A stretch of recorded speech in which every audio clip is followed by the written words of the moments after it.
مش عايز ارجع لنقطه قبل كده ان انا مش عايز الكاميرا وبخاف من الكاميرا ومش عايز اصور ومش عايز اظهر والكلام ده كله، فانا عايز استمر في الموضوع يعني.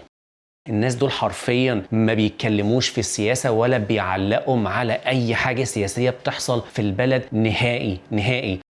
من تخيلي يعني ان الناس دول استعمروا العالم كله، فانتوا عارفين كل حاجة بتحصل في العالم وبتتكلموا فيها ودريانين عنها وكل حاجة. صباح الخير، ازيكم؟ النهارده يوم جديد، وانا مش صباح الخير قوي يعني، احنا حوالي تقريبا في نص اليوم وكده. النهارده حصل تغيير كده في الشفتات بتاعه شغلي، فانا هشتغل بالليل من من الساعه 10 بالليل لحد تاني يوم الساعه 8 الصبح، فهيبقى قلبت يوم مره واحده عن الروتين اللي انا متعود عليه، وبعد كده هرجع تاني اشتغل شفتات بالنهار عادي لظروف حصلت يعني فجاه يعني في المستشفى يعني. طبعا ولا عارف انام ولا عارف اقوم ولا عارف اعمل اي حاجه. رحت الصبح الجيم شويه، لعبت شويه حتى ما عرفتش اكمل قوي.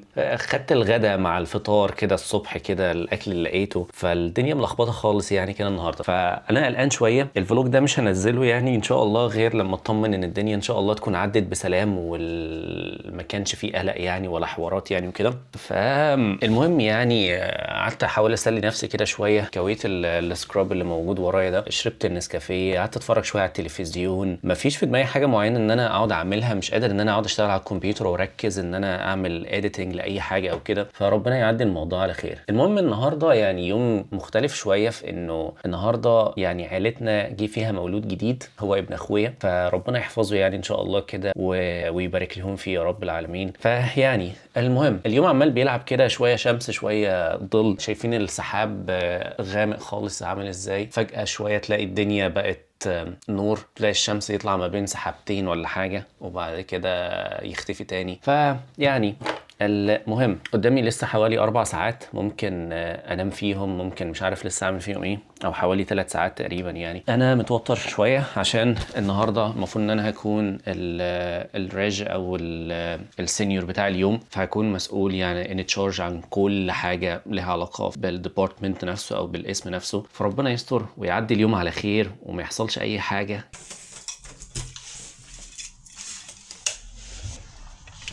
طيب الحمد لله وصلنا المستشفى. مش عارف، بجرب ان انا افتح الجراج اللي موجود هناك اللي انا متعود ان انا اركن فيه بالليل ده، مش عارف مرضاش يفتح ليه يعني. بيفتح اللي هو البتاع الصفرة دي اللي المفروض ان هي تفتح، بس المفروض بعد كده الجراج كمان اوتوماتيك بيفتح معاها، لانهم قافلهم الجراج بيبقى بعد الساعه 9 باين او 8، بس مرضاش يفتح، فاضطريت ان انا اركن بره يعني، مع ان كل الاماكن جوه هتلاقيها فاضيه يعني، بس اضطريت ان انا اركن بره عشان ما فيش بتاع مرضاش يفتح يعني. يعني مش انا حبه حلوين كده، مش حلوين قوي يعني، حبه صغيرين يعني، بس كنت زمان راكن من تحت لتحت وخلاص يعني.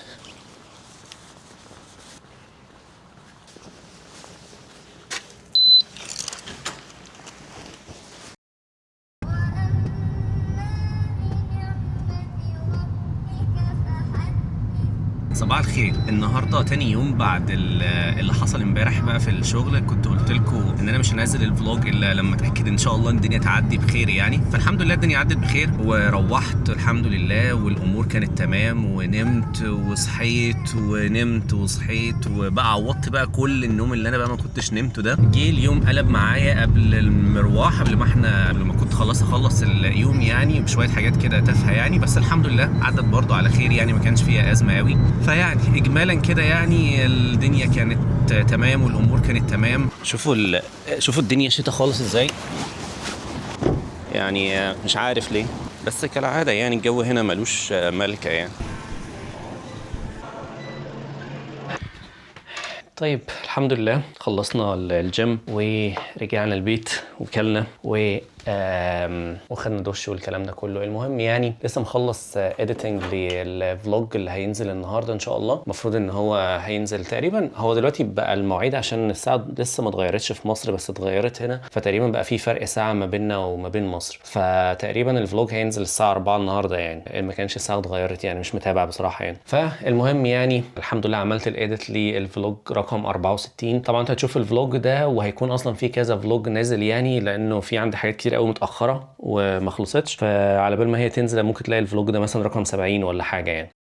كان في حاجه كده كنت بفكر، فكره كده جات لي يعني وانا كنت في الجيم انه لاحظت في حاجات كده يعني مختلفه قوي ما بين الثقافه بتاعتنا الشرقيه يعني وما بين الناس اللي هم عايشين هنا. فلقيت ان في فروقات كتير قوي موجوده، فبفكر ان انا اعمل كده برضو مجموعه من الفلوجز او مجموعه من الحلقات اللي بتكلم فيها عن الفروقات دي. في فعلا فروقات رهيبه، وكل يوم فعلا مع الوقت بقعد اكتشفها، ومع ان ممكن كانت موجوده وانا عادي ومتعايش معاها هنا، بس يعني لما بدات ان انا افكر ككونسبت ان هو في فرق ما بين الثقافه نفسها بتاعتنا والثقافه بتاعتهم، فعلا في فروقات كتير رهيبه. يعني خليني اقول لكم من ضمن الحاجات دي بس يعني سريعا كده، حاجه زي مثلا انا هنا في الشغل مثلا ممكن في وقت البريك ممكن ابقى قاعد حواليا 20 حد مثلا. انا حرفيا عمري ما شفت حد من الناس دول البريطانيين يعني او الايرلنديين بيتكلموا في السياسه. وانا هنا مش بتكلم عن السياسه الحرب اللي كانت ما بينهم، لانه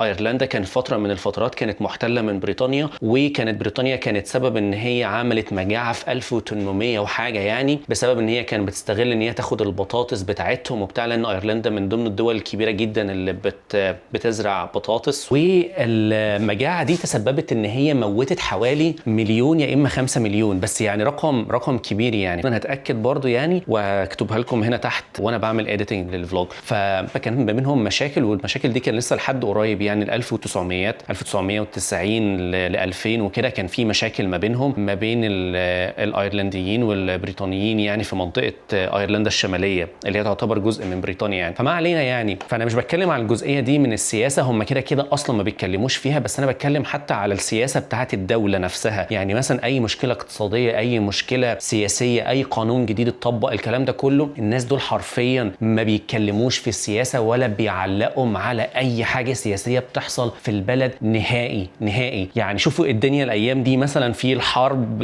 على الايرانيين يعني، فبالرغم من الحرب دي الا انك ما تلاقيش حد من الناس بيتكلم عن الموضوع ده، واللي هو بالرغم من انه بيمس حياتهم بشكل كبير قوي. يعني بيمس حياتهم من ناحيه مثلا الوقود نفسه، البنزين او البترول هنا غلي جدا الفتره الاخيره، نطه كبيره قوي يعني. واحنا عندنا هنا اسعار البنزين والغاز والحاجات دي بتتغير بتغير السعر العالمي يعني في نفس الوقت. يعني هتلاقي كل يوم الموضوع بيتغير ما كانش في نفس الساعه، فالموضوع بيأثر عليهم بشكل كبير قوي. الا انك ما تلاقيش حد بيتكلم عن الحرب، ما حدش بيتكلم عن اللي بيحصل. الدنيا ممكن تضرب تقلب جوه بريطانيا او بره بريطانيا، بس ما تلاقيش حد ان هو بيتكلم عن السياسه خالص. تلاقي دايما كل حديثهم او كل كلامهم عن انه حضرته مثلا حجز سفر لمثلا تنريف ولا مايوركا ولا مش عارف فين، جزيره ايه في اسبانيا ولا جزيره كذا في البرتغال ولا مش عارف فين في البرتغال، وهيروح يقضي 5 ايام، واللي راجع لسه من السفر جاي بيحكي عن اجازته اللي كانت هناك اللي كانت كلاسي جدا وانبسط فيها وعمل وكذا وكذا وكذا. فتلاقي عمالين بيتكلموا في كلام تحس ان هم في البلاله فعلا، على عكس يعني ما كان في اعتقادي ان الناس دول ان هم يعني لا يخفى على احد ان بريطانيا مثلا كانت احتلت غزت العالم كله، عملت مستعمرات في كل مكان في العالم. من تخيلي يعني ان الناس دول استعمروا العالم كله، فانتوا عارفين كل حاجه بتحصل في العالم وبتتكلموا فيها وداريانين عنها وكل حاجه. انما انه يبقى تحس ان الشعب كله، انا ما اعرفش هل هم بيتغاضوا عن الكلام في السياسه، وده ما اظنوش خالص. في اعتقادي ان هم فعلا من ناحيه السياسه هم جهلاء سياسيا، يعني سياسيا مش متابعين، ما يعرفوش، حياتهم كلها خروج سهر انبساط. هم بيدوروا على فين الانبساط اللي موجود في المكان والفرحه والسعاده. باي خبر ممكن يكون بيأثر عليه بشكل سلبي هو بعيد عنه، مش بتاعه خالص. فده شيء غريب قوي يعني. على عكس بقى مصر، لو انت مثلا راكب توك توك، لو انت رايح تقعد على قهوه في اقليم الاقاليم في حاره في مش عارف ايه، هتلاقي واحد فيها بيتكلم بيقول لك ده ترامب عمل كذا في ايران والهدف منه مش عارف البترول، وده اثر على سعر الجرجير اللي انا لسه جايبه النهارده الصبح، والسماد بتاعه الارض بتاعي بقى كذا، واللي مش عارف ايه بقى كذا. وتلاقي الراجل ملم باللي بيحصل في العالم بغض النظر عن الحنكه السياسيه يعني وتقديره للامور الامور او يعني تفسيره للامر نفسه اللي ممكن يبقى صح او غلط. هو في الاول وفي الاخر يعني محدش صح يعني في الموضوع، يعني محدش عارف بالظبط ايه اللي بيجرى يعني في الغرف المغلقه يعني. فعلى الاقل بيكون دريان باللي بيحصل وعارف ان الدنيا فيها قلق وفيها مشاكل وفيها حوارات بتحصل. انما المواطن البريطاني ده او الايرلندي دماغه في البلال. انا مش عارف هل كل مواطنين اوروبا بنفس الطريقه دي ولا لا، ولكن دي حاجه من الحاجات الغريبه جدا اللي لاحظتها يعني في الموضوع. فيعني سبحان الله الواحد بيبقى مثلا هو مسافر كان معتقد ان الناس دول يعني فاهمين في سياسة واقتصاد وكل ما يحدث في العالم ومتابعينه اول باول، باعتبارهم ان هم ناس من يعني صناع القرار على مستوى العالم. يعني ليهم مثلا صوت في مجلس الامن، ليهم قرار، ممكن قرار سياسي يتاخد جوه بريطانيا يأثر على العالم كله، زي اي قرار سياسي بيتاخد جوه امريكا بيأثر على العالم كله. يعني دولة مش صغيرة، يعني كانت امبراطورية في وقت من الاوقات. دلوقتي هي مش ليها الصوت الاعلى يعني، بس لسه ستيل يعني برضو من اكبر كام قوة في العالم اللي ممكن يحركهم الدنيا ويقوموها ما يقعدوهاش. فشيء غريب قوي يعني لاحظته يعني. فعايز كل فترة كده ان انا اقعد اتكلم عن الحاجات الفرق اللي انا لاحظته في الثقافات اللي موجود ده، واللي احنا كنا معتقدينه ان هو حاجة تانية، بس هم فعلا حرفيا دماغ تانية خالص يعني.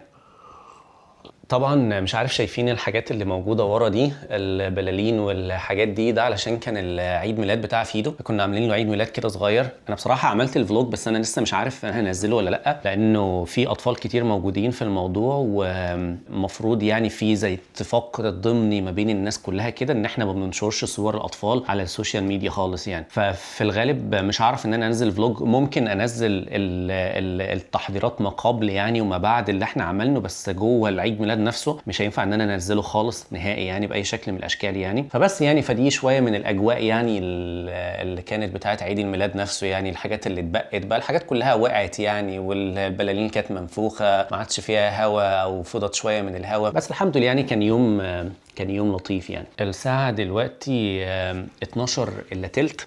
فكر بالمرة كده ان انا ارتب الحتة علشان الدنيا بقالها او من امبارح والله مش بقالها يعني، بس ايه محتاجة ان احنا نعملها. دي بعض الهدايا من الهدايا بتاعت فيدو، دي بازل عبارة عن 3 اجزاء يعني. طبعا احنا اللي عاملينها معاه يعني، الحاجات لسه صعبة عليه فاحنا بنساعده فيها يعني. في حاجة انا لاحظتها ليها علاقة بالفلوجز عندي، انه انا اكتشفت ان انا من ساعة ما انا ما عدتش بنزل الفلوجز بشكل يومي، ما عدتش بنتظم في الفلوجز او بكسل كتير ان انا اصور. فبقى بيحصل حاجات كتير قوي في الفترة الأخيرة دي وانا مش بصورها، لانه انا خلاص معتمد ان انا هنزل مثلا فلوجين بس في الاسبوع، او هنزل فلوج واحد بس اخر الاسبوع وخلاص. فبالتالي مش بهتم ان انا اصور الحاجات، او باخد حجه ان هو ده انا الكمبيوتر لسه عليه فوتج كتيره قوي ولسه ما اتعملهاش مونتاج، مع ان واقعيا كتير قوي منها اصلا ما ينفعش تعمل منها فلوج يعني، بس انا باخدها حجه يعني عشان ما اعملش. فما بقتش ان انا بصور وما بقتش ان انا بعمل اديتنج لحاجه، بقى شغلي على الكمبيوتر اقل قوي بكتير من ساعه بدايتي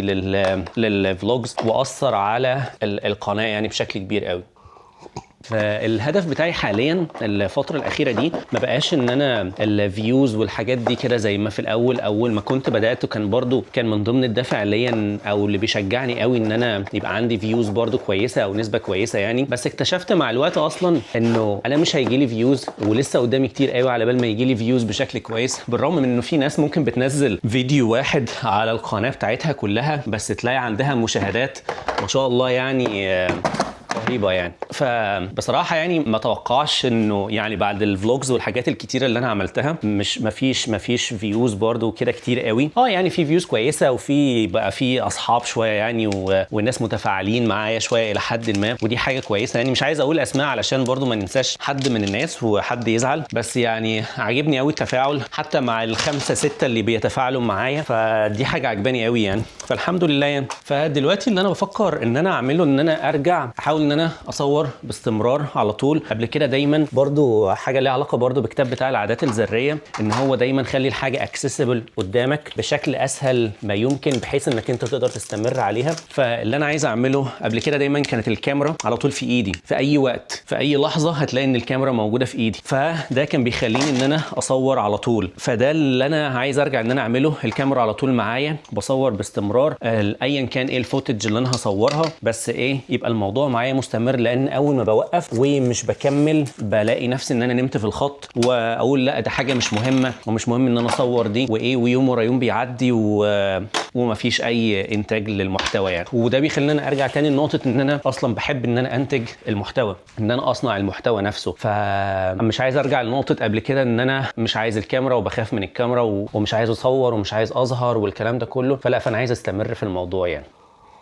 الكاميرا ما عادش عليها غير حوالي 5 دقايق بس للتسجيل، بفكر ان انا انهي الفلوج عند هنا. ولو انت وصلت لحد هنا ما تنساش تعمل لايك وسبسكرايب، ولو بتشوفني على الانستجرام ما تنساش تعمل لي فولو. وان شاء الله بكره او بعده ان شاء الله هيكون في فلوج جديد.